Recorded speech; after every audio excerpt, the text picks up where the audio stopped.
Okay. Right, recording. Let's shut the door and then we will be good to go. So, I'm just gonna go. Real quick. Let's see the Oh yeah, you want it to be on, directly on. Yeah. Okay. I wasn't sure. I was like, on means mute. like, kind of confusing to be It honest. is a little confusing. You're getting stuff from both mics now, We right? are recording and You do can hear one me of these. through here. Oh yeah. We're both on there. Okay, good to go. So, alright, let's get in 3, 2. Welcome to the Portage Health Foundation podcast. My name is Michael Babcock. I am the host of this podcast, and today we are with Nathan Miller from Copper Harbor Trails Club. Nathan, welcome to the podcast. Hey, thanks for having me. I am excited to have you on as one of our 18 nonprofits we're partnering with for Giving Tuesday, which of course is coming up on December 1st. If you don't know anything about Giving Tuesday, you should learn all about it because it's a pretty amazing event. But the bottom line is we are asking people to support our nonprofit communities or nonprofit organizations that support our community by donating on Giving Tuesday. So the idea is go to phfgive.org/givingtuesday, fill out the donation form, choose one or multiple of our nonprofit partners that you want to go to, and that money will go directly to them, the entire money. The entire donation will go right to them, including any fees that we would have to pay. If you use a credit card, there's a fee. That fee will be not included on this, so all the money that you give will go straight to that nonprofit organization. And then we are matching up to $200,000 in donations that come in between the 18 nonprofits. So it's a really cool opportunity to have your money doubled and support these organizations that do so much. So with that, Nathan, welcome to the show. Tell us about yourself. I'm excited for winter. That's what's going on right now. Yeah. The Copper Harbor Trails Club, we've been working up in Copper Harbor since, the mid-90s on building awesome mountain biking and hiking trails up there. Our organization has been around since 2009, I want to say. Okay. Even though volunteers had been building trails long before that. We only really started becoming our own organization in the late 2000s. And ever since then, we've been really growing and doing bigger and better things. The trails have been expanding year after year. We're up to just about 40 miles of mountain biking and hiking trails. And how many trails existed 10 years ago? I would have to go back and look, but I've seen some really early maps, and it was tiny, the amount of network that we had. But just in the last few years, we've been adding quite a lot, probably 15, 20 miles in the last decade, I'd say, if not more than that. And a lot of the new stuff that we've been building is machine built, so it's been built with mini excavators, trained professionals, whereas in the past, a lot of what we had done was all being built by hand. Right. So we can build trails faster, more efficiently, and they're more fun. Well, I'm excited to hear all about this. So let's start reminding people you can go to phfgive.org/givingtuesday to donate to the Copper Harbor Trails Club. We're matching up to $200,000 donations total. You started out by saying that you're excited about winter, and I am too. I love living up here for the winter. For me, I'm a big hockey guy. I love the hockey stuff. Mm-hmm. What do you do in the winter that has you so excited here? Gosh, I do a lot of everything myself. Personally, I love snowshoeing. That's one of my favorite winter You used activities. to teach a class at Finlandia, actually doing that, correct? I still do. Still do, Yeah, nice. I think we first met at Finlandia way back when. I still teach a snowshoeing class at Finlandia University. We had gotten a small grant to get snowshoes, and so we take people out in the local area for that. But the Copper Harbor trails in the wintertime, they're all open for snowshoeing.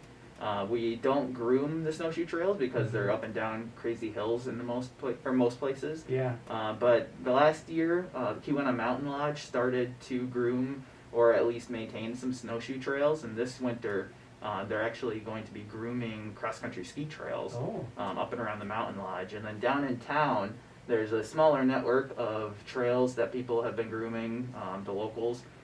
Primarily, and that goes kind of around town in the fields there, out to trails and campground. And then last year they started grooming out to Horseshoe Harbor and up to the top of East Bluff. And so if you're looking for kind of a more backcountry, cross-country adventure, that's definitely the spot to go. Exciting. And is this, that work that's being done, is that part of the Trails Club?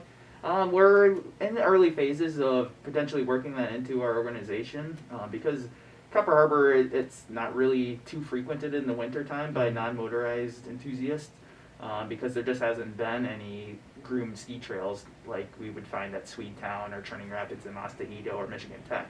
But as more people are starting to move up there and live there year-round, we're looking to try and help our community kind of thrive throughout the winter months. Mountain biking and hiking is typically a kind of spring, summer, and fall activity, and then winter time has been mostly snowmobiles. And so, as more people are starting to move up there, we're hearing them, and we're hearing the locals. They want us to get a little bit more involved with doing more winter trails activities. And so we're hoping to partner with the existing. It's not even an organization. It's just kind of a loose knit group of people who have been doing this on the side. Kind of like how our trails originally started. It's just people who had a passion for it. Yeah. And we're hoping to kind of roll that in as a committee potentially this year and really let it go, because with our organization behind it, we can help get grants, we can help figure out a lot of their financial stuff, insurance, a lot of these big questions that a small group of people might not be able to figure out on their own. Right, a good snow roots effort, if you will. Yep. That's exciting. So one of the things I didn't hear you mention on winter activities is snow biking. Is that something people do up there quite a bit? On the trails that we're going out to Horseshoe Harbor and East Bluff, I know that they were trying to groom those for both cross country and flat biking. Yeah. And in the future, we're hoping to be able to build out a bigger network of trails that can be used by fat bikes. Right now, it's kind of difficult because so many of our trails are built on steep hillsides where it's tough to groom them. We just get so much snow up north that it's really hard to maintain the compactness that you need for fat bikes. But in the future, we're looking at also building a network of easier mountain biking trails, and so these would be as wide as the table that we're sitting at here, 3-4 feet wide. Yeah.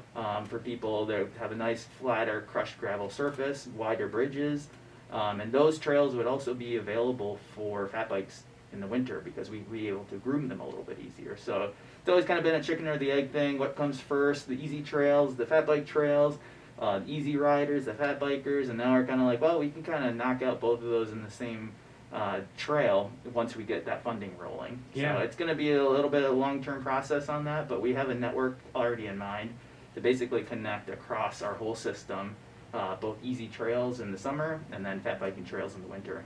Excellent. And this is one of the things I'm hoping to do with this podcast is kind of dive into some of these plans that different organizations have that, there's not a lot of, this is, pre-announcements here. They aren't, so it's kind of just, it's important for people to realize that there's a lot that goes on all year round, all of these organizations to plan to make things happen. And that's no different with the Copper Harbor Trails Club, which is widely known for the summer activities. That's why I was excited to hear you being excited about winter. Oh, yeah. And like we don't even know exactly what we're going to be grooming this winter. It partially depends on the weather and if we can keep up with it, or volunteer availability, or whether people are going to be able to travel in the wintertime. Mm-hmm. So I was hoping to get that ball rolling earlier this fall, but people usually don't start thinking about grooming until the winter's already here, and it's like, we got to get caught up. Right. So it's kind of fun to, you want to bring it up early in the summertime. It's like, hey, we got to think about winter, and nobody's thinking about winter in the summertime. They're just trying to stay afloat up there. Yeah. Well, let's take a step backwards here. Tell me about yourself. Where are you from? How long you been in the Keweenaw? What brought you here? What keeps you here? Sure. I came up here in the mid-2000s. I went to Michigan Tech. I grew up in Pennsylvania in a small town called Coudersport, in the middle of nowhere. Just another Coudersport? Coudersport. I think that's made up. No, Couder Sport. Okay. Yep, Okay. middle of nowhere, little town. Yep. Rolling hills and streams out in the woods. So that's what I did growing up. Nice. And then I came up here because Michigan Tech was a nice small town. Originally started in engineering and eventually graduated here with social sciences. I got a master's in regional planning from SUNY Albany in New York. And then I came back up here because my now wife was finishing up at Tech. Excellent. And it's a great place to live. I love small towns and I can do anything I want all year round. That's I like that optimism. So now you work for the Copper Harbor Trails Club. Yeah. Tell me about that position and then about the club. Yeah, so I'm our executive director, so I'm our primary staff person year-round, full-time job. And then in the summertime, at least last year, we had hired a trails intern to assist with stuff. But this year, with our budgets being down a little bit and we weren't sure how the summer was going to go, we ended up not hiring a trails intern. But we're hoping to get that back in the summertime. But in the meantime, we host big, cool events. That's kind of our bread and butter. Cool events, building awesome trails, and having fun and encouraging people to come up to the Keweenaw. And so our events in the springtime are Experience the Keweenaw over Memorial Day weekend, and that's been in partnership with the Portage Health Foundation the last couple of years. It started as Ride the Keweenaw probably a decade ago or so now. The history is a little loose on that because it's always just been a lot of group rides with people going to check out local trails from Adventure Mine out in Greenland and Ontonagon County all the way up through Michigan Tech Training Rapids, Sweetown, and then Copper Harbor, and everywhere in between. Yeah. Just kind of seeing what is on offer. And so that event with Portage Health helping us has been really kind of blowing up a little bit bigger to include more non-motorized trails and activities in the Keweenaw. And so that's kind of just a way for us and other organizations to show off what we're working on and kind of, I don't know, showcase the Keweenaw a little bit. Right. Encourage people to come up a little bit sooner on their summer vacations maybe than they normally would. Because mountain biking, we like to say it's a good shoulder season sport. You can kind of help out local economies in our area especially at a time when most businesses aren't seeing tons of business coming up. So we're taking advantage of that. People are ready to ride in May, and they'll be riding up until just about like last week. Yeah, like I saw some pictures on Facebook, people still riding Oh, yeah. recently, so it's crazy it's still going, but the snow's not taking the stop yet, and people are making it happen. Yep, as long as people can get on the trails, they will. So that's been a really fun event for us over the last bunch of years. Unfortunately, we weren't able to do it this year. It was probably one of the first events to really fall due to COVID this Right. year. We did do the virtual though, and so We there's some did. cool video. So if you want to check that out, there's also a bunch of Trail Genius videos Mhm. of all the trails up there, which are really neat. Yeah. So yeah, experienced the Keweenaw this year. How many videos did we end up doing? It was probably 6 or 8. Yeah, it was a few, and Mhm. they kept going over the summer, and there's some amazing videos showing off the different areas up here, and stuff that I mean I know one of them was in Ontonagon of the waterfall hike people took. Yep. I didn't even know that waterfall was there, but Oh, watching yeah. that video, I was ready to go when I went out to Ontonagon this fall or this Mhm. summer. Yeah, Agate Falls, Bond Falls, and Akundakun Falls are some of the biggest waterfalls out there, and a lot of people don't even know it. Right, Like it's a lot of hidden gems in our Fort County area that we don't hear about all that much. Oh yeah. So you are at the Copper Harbor Trails Club. One of the things that people don't realize that you talked a little bit about like how it's a shoulder season. Is that what you said? Mhm. How you said it? Is the economic impact that those trails have had in our area. Tell me about what that's been like since you guys have really taken off. Sure. Yeah, back in the day, mountain biking, when we first started, or when the first volunteers started out in the woods building trails, it wasn't really a sport that people did. You'd take a road bike, you'd put fat tires on it, as they call it, and they'd just be a little bit wider than your road biking tires, and maybe have a little bit of knobbly tread. But you'd be out there with a bike with no suspension, bouncing along on old 2-tracks and logging roads.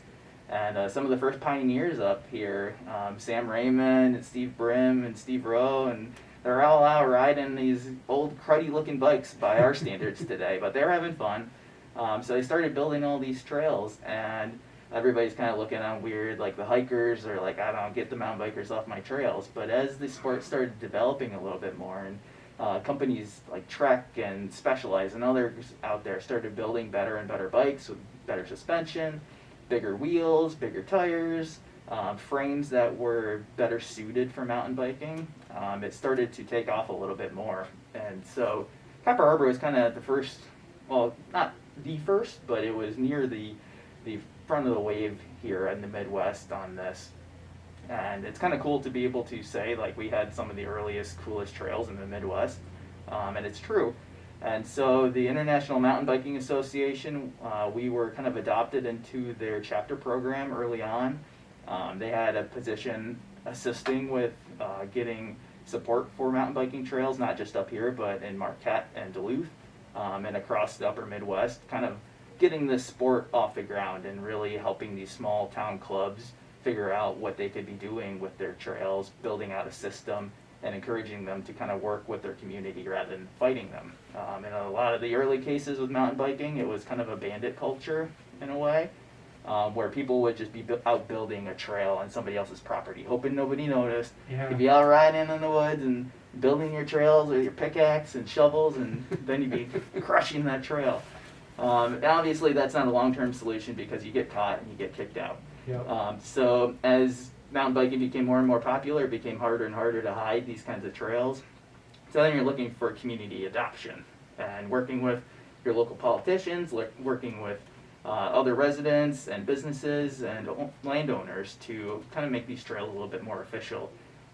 So we've been working on that for a lot of years, and we still are working with the local community up in Copper Harbor, trying to acquire more property to either protect existing trails or to gain access for new trails in the future, and especially working with the state Right now, we've got a lot of initiatives with the DNR to try and build out bigger and better trails.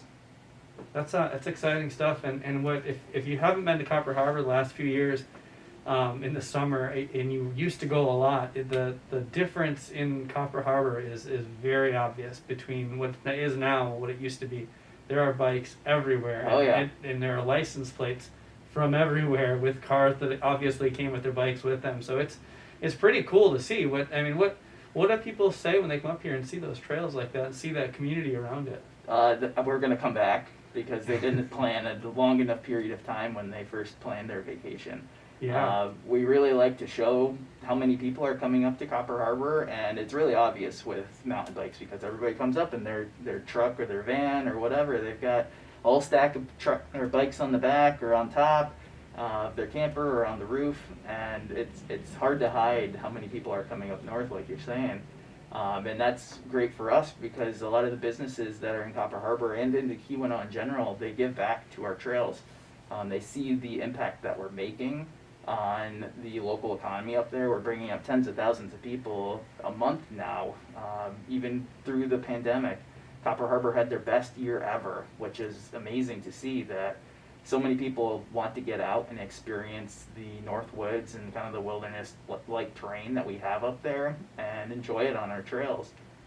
It's the best way to social distance, and I mean, Copper Harbor got slammed, and everybody is glad to be done with that this summer, including us. But geez, like it really a testament to how cool the trails are. That even in the middle of a global pandemic, when we should all been staying home, people are coming up here and supporting the local economy. So we were able to kind of direct people to do so as safely as we could. Feeding people that information that they needed, wear your mask, socially distant on the trails, doing everything that we could. And I mean, we got lucky, and like Copper Harbor didn't have a single incident all summer long. The case jump was all after that. Yep. So it definitely is a good sign of Copper Harbor. I know early on Copper Harbor residents were very nervous about it. Oh yeah. So I was glad to see that it took off the way it did because it looked like it was one heck of a year. Every time I drove up there, I was surprised by it. Yeah, we actually delayed our opening because a lot of the local businesses were really afraid of COVID coming up into the harbor area. Yeah. And we were lucky that it didn't. And businesses that were able to weather the storm in a way, having their best year ever, totally unexpected. And it was good to see and good to hear that people were able to thrive despite all that. Yeah, one of the trails I want to talk about specifically is one that the Portage Health Foundation has helped fund a couple times, and it's the Point Trail. Mm-hmm. Tell me a little bit about that project and what the aim is for it. Yeah, so the Keemon Point Trail has been kind of a trail that's been identified for almost 20 years now, if not longer than that. But at least officially, it's been on DNR maps for since they acquired a huge chunk of property up in the end of the Keemon Peninsula. So you're talking from basically Horseshoe Harbor to the east, all the way to High Rock Bay, and then wrapping all the way around down to Keystone Bay and Montreal Falls.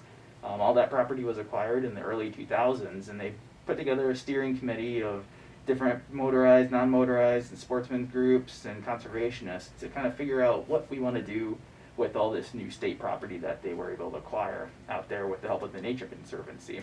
And so one of the goals that they had in mind was to build a non-motorized trail that would lead you from Copper Harbor to all the cool spots all along the lake shore. And so, as all good plans do, we made this plan with the community and the steering committee, and then they put it on a shelf and kind of sat there for a while like good plans do, collecting dust, but everybody kind of remembered the goals of that. And so we were early on in what we were working on, starting to build some trails up and around Copper Harbor. The Trails Club got started. We started building up what we were capable of, and we started fundraising for the first phase of the Point Trail. And so that started on Manganese Road near Manganese Falls, and that would lead you around Lake Fanny Ho. So that was like 2.5, 3 miles long in the early 2010s, and that was just kind of like, oh, now we're getting started. Like, let's see where we can go. Is from that here. the trail that's mostly boardwalk type trail? Yeah, it has about a 1/4 mile long boardwalk Yeah. through a cool cedar swamp. Yeah, it's a gorgeous ride. Yep. Going through there. It's easy at that part too, but it gets harder later on. But Oh, yeah. it's just that's a gorgeous ride. I know the first time I did that, I was like, this is just amazing. Yep, because you're up on top of a ridge, just looking down on Lake Fanny Ho and Fort Wilkins down below, and you get occasional peeks through the forest out over Lake Superior, and it's like, wow, we're actually like really high up here. But once you're in the woods, like you don't really realize it. And so yeah, that was the first phase of the Point Trail. And then we started to work on phase 2 of the Point Trail, fundraising for that and getting that built out. And I think the 2015 to 17-ish range, somewhere in there. Fuzzy on exactly when, because it all kind of blends together with how many trails we've been adding. And so that came not too long ago, and that connected a little bit further up the road along Mandan Road out to High Rock Bay. And so that was about 5.5, 6 mile long segment of the trail one way, and that would get you all the way at High Rock Bay. And so business has been booming out at High Rock, you could say. More and more people are discovering it, both because the trail is there, but also there's the ATV and truck route that goes out and it's there. a great spot to, I mean, it's beautiful, and you can do some camping out there legally. Is it legal to camp out there? It is legal. It is state land. Yeah. It's not quite as regulated as it could be. Right. But we're working on that. Yeah. With some other partnerships that we can get into. Yeah. And so after phase 2, I mean, that just gets you to High Rock Bay. Meanwhile, the trail was proposed to keep going all the way around the whole Keemon tiplands out there. And so we put in a grant with the Michigan Natural Resources Trust Fund. We got money through the Recreational Trails Program, which is a federal program. Kind of got diverted through the state on that, and it's going to be over a $500,000 project. But we're going to be building, one of these years, another 16 to 17 miles of trail. So we were awarded those grants probably like a year and a half ago as a 2018-19 grant cycle. And so we've got the money awarded, and right now we're working through the most incredible amount of red tape you'd ever imagine for a hiking and biking trail. But it's going to be a really cool project. And part of the problem is that we're building something that is longer than anything that's been done in this region, and on this scale and in this type of landscape.